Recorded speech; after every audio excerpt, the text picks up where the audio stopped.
começando o Viva Mais, o seu programa de saúde aqui no Canal 20. Eu, Ana Paula Sorrentino Delvaux e Miguel Sorrentino Júnior, entrevistamos todas as semanas os melhores especialistas sobre saúde. Falamos de como viver mais, com melhor qualidade de vida, e aqui vocês ficam sabendo, com os maiores especialistas, o que existe de melhor em tratamento nos dias de hoje na parte de prevenção e na parte curativa.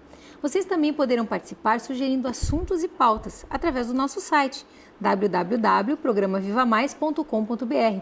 Interaja conosco, mande assuntos, sugestão de pautas, perguntas ou ligue para a nossa produção 8177-7440. Hoje as nossas convidadas são duas das maiores especialistas do Rio Grande do Sul e do Brasil nas suas respectivas áreas, que é a doutora Cassandra Borges Bortolom, que é psicóloga, especialista em psicologia clínica e mestre em ciências da saúde, e a Luciana Rizieri Figueiró, que é biomédica, mestre em ciências da saúde, e as duas são supervisoras e pesquisadoras do Viva Voz, que é um serviço nacional de orientação e informações sobre a prevenção e uso indevido de drogas. Sejam bem-vindas hoje aqui conosco. Obrigada. Luciana, todos os convidados que nós trouxemos até agora, inclusive na minha área, um dos problemas sérios que a gente tem é com o fumo. Acho que hoje em dia já não existe mais, como tinha antigamente, dúvida que o cigarro, que o fumo faz mal. Vocês notam que está diminuindo ou está aumentando a quantidade de fumantes? Bom, falar do tabagismo sempre é um tema muito complexo, né? Essa questão da prevalência do número de fumantes, ela deve ser vista sobre dois ângulos. Quando a gente fala em países desenvolvidos, a taxa de fumantes tem diminuído. Mas quando a gente fala em países em desenvolvimento, a gente observa ainda que tem aumentado, especialmente em mulheres e em adolescentes. Isso se deve muito à propaganda hoje que o tabaco faz, né? Então, hoje não se pode mais fazer propaganda na TV, não se tem mais o patrocínio de esporte por marcas de cigarro, mas a indústria ainda consegue, de uma maneira muito sutil, especialmente os jovens, vender que fumar ainda é legal. Então, se a gente olhar os postos de venda, né, sempre são muito tecnológicos, muito bonitos, o design é muito atraente. Isso pode atrair os jovens para que se interessem em fumar. Então, na questão de prevalência, o que se sabe hoje é que 1/4 da população mundial, acima de 15 anos, tem o hábito de fumar. Então, isso é 1 bilhão e 200 milhões de fumantes que fumam regularmente, né? E por isso, hoje a gente cada vez mais tem políticas, né? A gente tem aqui no Brasil as advertências sanitárias na carteira de cigarro alertando sobre os malefícios do cigarro, que, como foi colocado, até um tempo atrás não se sabia que o cigarro fazia mal. Hoje já se sabe e se divulga muito bem esses malefícios, para que as pessoas se alertem, para que comecem a pensar em mudar o seu hábito, o seu comportamento. E interessante, eu tenho notado mesmo, porque eu atendo pacientes o tempo todo e eu noto que os jovens continuam fumando. Apesar de todo esse aviso, de tudo, que interessante essa tua pesquisa, que 1/4 da população fuma e aumenta nos países mesmo. Vocês têm explicação por que está aumentando e principalmente as mulheres estão fumando mais? Ainda tem muito essa questão social de tentar se igualar aos homens. É uma coisa que né, o feminismo acabou atraindo isso, essa parte não tão boa. A liberdade, tudo ótimo, mas começar a ter hábitos dos homens, né, acabou atraindo isso nas mulheres, de buscar fumar, porque é charmoso. Tem a questão da independência, liberdade. Quem é que acha charmoso fumar? Pois é, que lado errado, né, que elas veem, né? Exatamente. Mas ainda tem muita questão também, quando a gente... meu projeto de mestrado, a Cassandra participou comigo, né, nós fizemos um grupo de apoio para a cessação do tabagismo. Então, nós atendíamos muitas pessoas que queriam parar de fumar. E quando as mulheres conversavam, às vezes era uma questão de rebeldia, de mostrar... a gente tinha até o relato, eu fiz tudo tão certinho na minha vida, alguma coisa eu tinha que fazer errado. Fumou. Né? Então, fez uma péssima opção. Podia ter escolhido tantas outras coisas, foi fumar, porque traz malefícios para si, para as pessoas que convivem também. Né? Hoje, o fumo passivo, o tabagismo passivo é a terceira causa principal de morte, só perde para o tabagismo ativo e para o alcoolismo. Né? Então, acaba trazendo malefício não só para si, quanto para as outras pessoas também. É interessante isso aí, né? Porque eu fico imaginando assim, acha que é charmoso fumar. Poxa, é uma coisa tão desagradável. Eu nunca fumei, né? Então, infelizmente ou felizmente, a gente sente de longe quem fuma E é uma coisa desagradável. Eu fico imaginando assim, beijar uma menina que fumou o tempo todo. A sensação que eu acho que deve dar é de estar beijando um cinzeiro, né? Porque é uma coisa horrorosa.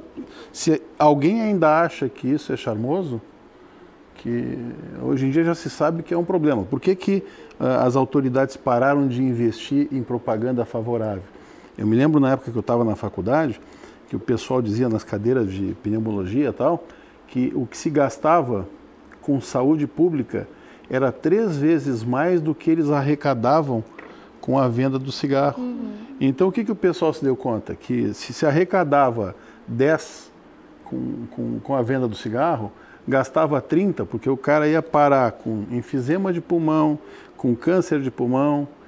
Eu me lembro que, não faz muito tempo, o pai do meu pai tinha enfisema gravíssimo, assim, ele dava 2, 3 passos e ficava cianótico, ficava azulado, né? E tu dizia para ele que era por causa do cigarro, ele ficava brabo. Ele dizia, não, imagina isso aqui fazer mal, né? Então é uma coisa assim que não dá para se admitir que hoje alguém entre na história do cigarro achando que é charmoso, né? Porque primeiro, não faz bem. Segundo, aquele cheiro é desagradável, né? A gente sabe que depois provoca uma dependência. E o problema é que é uma droga, né? É o início de se começar a se drogar, né, Cassandra? Isso. Então, só respondendo um pouquinho o que o Miguel também falou a respeito das mulheres, é importante a gente entender que alguns transtornos, como depressão e ansiedade, são mais comuns em mulheres.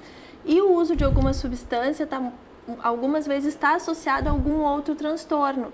Então, o cigarro ele causa também um relaxamento, um alívio da ansiedade. Então, as mulheres também o utilizam como uma forma de automedicação. Então, esse crescimento tem a ver também com esses problemas que são mais comuns mais comum em mulheres. A questão também da questão de ser charmoso, isso, né, atualmente já se modificou. Então, são outros motivos que se começam a utilizar, né, mais atualmente, a questão dos grupos, dos pares. Vamos ver o que dá, principalmente muito associado ao que isso pode me trazer de diferente. Então, eu vou usar alguma coisa, ver o que causa e achei legal. E daqui a pouco eu não consigo mais parar porque me dá vontade de usar, ou se eu não usar, eu vou ter um sintoma desagradável. Então, é o que você refere, Ana. Que, então, é uma forma, a partir do momento que a pessoa inicia a utilizar uma droga, nesse caso o tabaco, que é lícita, ou o álcool, ela começa a estimular, né, um centro, um neurotransmissor, a dopamina, onde vai fazer com que ela queira utilizar de novo, porque dá uma sensação agradável. E aí, a pessoa acaba tendo vontade de usar e pode também influenciar para buscar outras substâncias quando aquela sensação já não está dando conta ou de uma questão mais psicológica, de um medo, de uma ansiedade, ou para lidar com uma situação, ou realmente aquela também fissura, aquela questão mais orgânica de querer usar. E também tem muitas vezes o que aprendeu também na própria casa, né? Porque a maior parte não, mas a gente tem que 1/5 da população aqui do Brasil fuma. Então, se os pais são fumantes, o jovem ele aprende que se tem um problema, vamos fumar, né? Se eu estou feliz, há um motivo para fumar também. Então, tem muito também da questão do aprendizado. Então, quando a gente fala por que uma pessoa fuma, a gente começa a falar de fatores preditores, né? Então, pode ser tanto fatores biológicos, a questão do metabolismo da própria pessoa, né? E também essas de aprendizado com os pais, influência da mídia, influência dos pares, né? Os outros jovens começam a ir para balada, vê outros jovens fumando. Arruma uma namoradinha que fuma, começa a fumar por causa da namorada. Isso. O fumante passivo, ele tem mais propensão a se viciar no cigarro? Vocês têm algum estudo sobre isso? Eu não tenho nada que me recorde assim específico, dizendo fumante passivo pode ter maior dependência. Quando a gente fala assim, no que faz o desenvolvimento da dependência, está muito na resposta fisiológica que a pessoa tem. Então, a satisfação que a pessoa tem ao fumar, né? Então, nem toda pessoa que fuma 1, 2 vezes se torna um dependente, mas se ela tem uma satisfação muito grande, se tem essa liberação de dopamina, né, e traz mais esse prazer, a probabilidade dela se tornar fumante é maior, né? Mas assim, questão de fumante passivo, a gente sempre estuda mais em relação às doenças que pode, né, estar sujeito do que provavelmente há a possibilidade de ter dependência ou não. Eu pergunto mais em função de que o fumante passivo, esse que o pai e a mãe fumam o dia todo, né? Então, na verdade, é o exemplo em casa, mas vem cá, se ele mora numa chaminé na sala dele, quer dizer, ele está fumando também, né? Sim, esse é o fumante passivo. Sim. Então, provavelmente ele deve desenvolver uma maior facilidade ao vício, né? Assim, o estudo específico sobre isso nós não conhecemos, mas assim, eu, né, como na minha área, como psicóloga, se sabe que a gente aprende, né, comportamentos tanto saudáveis como não saudáveis apenas por olhar, por ver as pessoas fazendo. E isso é mais importante do que essa questão de estar no ar aquilo. O Miguel tem uma netinha, a gente vê que até os trejeitos ela repete quando a gente faz, né? Sim. Ela bate palminha, os trejeitos com a boca, ela faz só de ver. Imagina uma criança que vê o pai e a mãe fumando o tempo todo, né? Se torna uma coisa tão natural que quando alguém oferece, acaba aceitando, né? Talvez o que aconteça, né, numa pessoa que já viva com outros fumantes, que geralmente é o primeiro uso do cigarro muito desagradável. A pessoa ela tem tontura, dor de cabeça, enjoo. E como ela já vive, né, com alguém fumante, ela já está tolerante a esses efeitos desagradáveis. Então ela já parte direto por sentir o prazer. Aí talvez nesse sentido seja mais fácil ela se tornar uma fumante regular. E o deixar a nicotina? Vocês têm todo um trabalho para ajudar as pessoas a deixarem a nicotina, né? Isso. Como é que funciona isso? É muito difícil? É fácil? Porque assim, ó, eu tenho muitos pacientes que... Não fácil de jeito nenhum, né? Não, mas assim, eu tenho uma paciente que disse pra mim, eu tenho uma paciente que é médica, que ela disse que se ela soubesse o quão fácil era, ela tinha deixado antes. Então, muitas vezes, eu até estou tocando nesse assunto, porque muitas pessoas estão assistindo e dizem assim, imagina deixar a nicotina é fácil. Mas muitas vezes, quem lida com isso, pode ter uma técnica que facilite as pessoas a deixarem, né? Olha, Ana, a gente, infelizmente, não tem uma receita pronta para isso. Tem pessoas que falam assim, deixar não é difícil, o grande problema é manter. Eu já parei 1, 2 vezes, mas voltei a usar. Que manter, então, a mudança do hábito é o mais difícil. Mas, na grande maioria, a gente escuta as pessoas dizendo que é difícil. Talvez, né, essa paciente seja relacionado com a motivação dela. Talvez naquele momento foi fácil porque ela estava muito motivada e queria parar. E antes, por que foi tão difícil? Porque ela também não estava motivada, não usou estratégias específicas para conseguir parar. Então, a motivação é importante, avaliar o histórico do uso da pessoa. Cada um usa para determinada situação. A gente não vai ter 2 pessoas que usam para a mesma coisa, que têm a mesma sensação, apesar de ter os efeitos, né, farmacológicos que deveriam ser semelhantes. É bastante subjetiva a experiência de qualquer uso, de qualquer substância para cada pessoa. Então, a gente precisa fazer realmente essa avaliação, motivar a pessoa se ela não está motivada, assim, procurar que ela se motive, porque a motivação ela não é só interna, a gente não precisa esperar só que a pessoa chegue, eu quero parar. Eu acho que um dos avanços, né, relacionados à dependência química é isso, que o profissional, qualquer né, profissional da saúde pode ajudar alguém a começar a planejar, a pensar numa data de parada e verificar o que ela pode fazer dentro daquele estágio de mudança que ela está. Então, tem pessoas que nem pensam em parar. Tem outras que estão pensando, mas ainda vão deixar para daqui a pouco. E nós temos uma intervenção que a gente utiliza, que é a entrevista motivacional, que nos ensina a lidar com as pessoas de acordo com o estágio que ela está. Então, o tratamento vai ser personalizado. Então, não vai ser o doutor falando o que ele tem que fazer ou dizendo você tem que parar. Porque as pessoas tendem a resistir quando nos dizem o que a gente deve fazer. Então, não é uma receita pronta, é uma coisa personalizada, cada um tem o seu jeito de parar.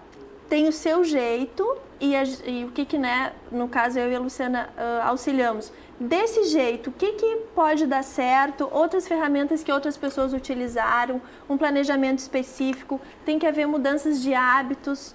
Então, por que é difícil? Porque não é só parar de pegar o cigarro, né, e acender. Bom, depois que eu almocei, eu sempre fumo. O que eu vou fazer então? Então é como se a pessoa começasse a reaprender. Escovar os dentes é uma boa ideia. Isso! É um ponto bem importante, que é a questão da organização, como parar de fumar, né? Eu tenho visto que quanto mais as pessoas elas conseguem se organizar, se conhecer, bom, eu fumo em tais ocasiões, então para não fumar nesse momento, o que eu vou fazer? Quais são as minhas alternativas? Você consegue organizar muito melhor a parada, né? E lembrar também que se a pessoa já tentou inúmeras vezes, não conseguiu, ela pode buscar auxílio de um profissional da saúde, que existem alguns medicamentos que vão auxiliar, principalmente no que diz respeito aos sintomas da síndrome de abstinência, que ainda é um entrave muito grande quando as pessoas tentam parar de fumar, questão de se sentir deprimida, às vezes o ganho de peso, a pessoa tem que se preocupar com isso. Então, existem alguns medicamentos que pode auxiliar, não é a fórmula mágica, muito pelo contrário, é só para dar o suporte nesse momento. Bom, então tem solução e a gente vai continuar falando sobre isso e a conversa vai ficar ainda cada vez mais interessante e a gente já está voltando.